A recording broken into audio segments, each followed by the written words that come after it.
Градоначалникот на општина Ѓурче Петров Александар Стојковски информира дека е потпишан договор за јавно-приватно партнерство за поставување кровна фотоволтаична централа со вкупен капацитет од 2,1 мегавати. Според најавите, фотоволтаичните панели ќе бидат поставени на крововите на основните училишта на територијата на општината. Како што соопшти Стојковски, проектот има за цел да придонесе за зголемено користење на обновливи извори на енергија, подобрување на енергетската ефикасност и намалување на трошоците за електрична енергија на општината. Тој посочи дека со овој проект се инвестира во чиста енергија, што истовремено представува и чекор кон поодржлив развој на локалната заедница.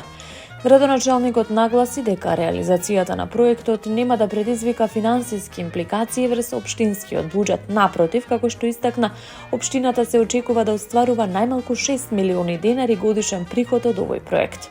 Според Стојковски, средствата што ќе се обезбедат преку ваквиот модел ќе можат да се насочат кон нови проекти и инвестиции во интерес на граѓаните. Тој додаде дека проектот ќе придонесе и за заштита на животната средина, како и за развој на современа и одговорна локална самоуправа.